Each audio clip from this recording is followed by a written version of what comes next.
नमस्कार दोस्तों। आज हम इस कहानी के माध्यम से आपको बताएंगे भगवान श्री कृष्ण से पहले हनुमान जी ने उठाया था गोवर्धन पर्वत को, और गोवर्धन पर्वत को उठाकर बजरंगबली हनुमान जी कहां पर लेकर गए थे और आज कहां पर है वो। और कहानी शुरू करने से पहले दोस्तों, हमारे YouTube चैनल को लाइक, कमेंट, शेयर व सब्सक्राइब अवश्य करें ताकि जब भी हम नया वीडियो अपलोड करें वह आप तक पहुंच सके। तो चलो कहानी शुरू करते हैं। अगर आप श्री राधा कृष्ण का दर्शन पाने वृंदावन मथुरा जाते हैं और वहां जाकर आपने गोवर्धन पर्वत की परिक्रमा नहीं की, तब आपके दर्शन अधूरे ही माने जाते हैं। श्री राधा कृष्ण की ब्रिज भूमि में स्थित गोवर्धन पर्वत को गिरिराज पर्वत के नाम से भी जाना जाता है। आज हम गोवर्धन पर्वत को श्री कृष्ण के रूप में भी पूजते हैं, क्योंकि श्री कृष्ण ने खुद कार्तिक शुक्ल प्रतिपदा के दिन गोवर्धन रूप में अपनी पूजा किए जाने की बात कही थी। ये तब की घटना है जब सब गोवर्धन पर्वत की पूजा कर रहे थे। ये देखकर इंद्र नाराज हो गए और अपने घमंड में गोकुल वासियों को परेशान करने के लिए काले बादल गरजाकर भारी वर्षा करने लगे, जिसकी वजह से सब तहस नहस हो गया। गोकुल वासियों को बचाने के लिए श्री कृष्ण ने गोवर्धन पर्वत को 7 दिन और 7 रात अपनी उंगली पर उठाए रखा। बहुत कम लोग जानते हैं कि इस घटना के पीछे हनुमान जी का भी हाथ है, लेकिन हनुमान जी त्रेता युग में ये थे और गोवर्धन पर्वत द्वापर युग से जुड़ा है। तो बीच में हनुमान जी कहां से आए? चलिए बताते हैं आपको हमारी आज के इस लेखन में। बात तब की है जब त्रेता युग में भगवान श्री राम के नेतृत्व में राम सेतु का निर्माण कार्य चल रहा था। राम सेतु में केवल राम नाम के पत्थर ही नहीं तैराए गए थे, बल्कि पूरे सेतु का निर्माण किया गया था, जिसमें बड़े बड़े पत्थर, चट्टानें और लकड़ी का इस्तेमाल किया गया था। उस समय हनुमान जी ने कुछ वानरों को बात करते सुना कि अगर बीच समुद्र में कोई बड़ा पर्वत रख दिया जाए, तब सेतु निर्माण का कार्य जल्दी पूरा हो जाएगा।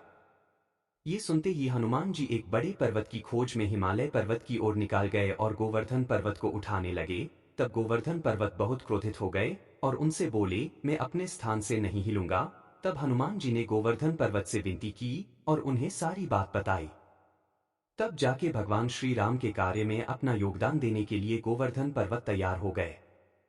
पर्वत उठाकर श्रीलंका जाते हुए हनुमान जी को ज्ञात हुआ कि राम सेतु का निर्माण कार्य पूरा हो चुका है। उन्होंने पर्वत को उसी जमीन पर रख दिया जो आज मथुरा वृंदावन कहलाता है। पर्वत ये देखकर बेहद दुखी हो गए। अब उन्होंने हनुमान जी से कहा, मैं ना ही हिमालय पर रह सका और ना ही भगवान राम के किसी काम आया। तब हनुमान जी ने पर्वत से वादा किया कि भगवान श्री राम कभी अपने भक्तों को निराश नहीं करेंगे। एक दिन भगवान तुम्हें साक्षात दर्शन तो देंगे ही, और साथ ही साथ तुम भगवान के कार्य में भी आओगे। तब जाकर त्रेता युग में भगवान श्री कृष्ण, जो कि विष्णु जी का अवतार है, उन्होंने गोवर्धन पर्वत की मदद से गोकुल वासियों की रक्षा की और गोवर्धन पर्वत को अपनी उंगली में थामे रखा। तब से हम गोवर्धन पर्वत की पूजा करते हैं। जिस समय गोवर्धन पर्वत को लग रहा था कि उनका हिमालय छोड़कर मथुरा आना व्यर्थ है, तब उसके पीछे भी भगवान की ही मर्जी थी, क्योंकि अगर उस समय गोवर्धन पर्वत वहां नहीं होता तो श्री कृष्ण गोकुल वासियों की सहायता कैसे कर पाते। इसलिए हमें प्रभु पर भरोसा रखकर अपना कार्य करते रहना चाहिए। फल की चिंता नहीं करनी चाहिए। हनुमान जी ने गोवर्धन पर्वत क्यों उठाया था? पर्वत ने कहा कि मैं न तो राम के काम आया और न अपने स्थान पर रह सका। पर्वत की मनोदशा समझकर हनुमान जी ने कहा कि द्वापर में जब भगवान राम श्री कृष्ण के रूप में अवतार लेंगे, उस समय वह आपको अपनी उंगली पर उठाकर देवता के रूप में प्रतिष्ठित करेंगे। इस तरह हनुमान जी ने गोवर्धन को देवता बनाने की लीला रची। क्या हनुमान ने गोवर्धन पर्वत को उठाया था? जी हाँ, हनुमान जी ने गोवर्धन पर्वत उठा लिया था। दरअसल वह उत्तर से गोवर्धन पर्वत लेकर जा रहे थे और इसी बीच उन्होंने राम सेतु के निर्माण के बारे में, राम के निर्देश के बारे में सुना। तब उन्हें गोवर्धन गिरी को वृंदावन के पास रखना पड़ा, जहां वह उस समय थे।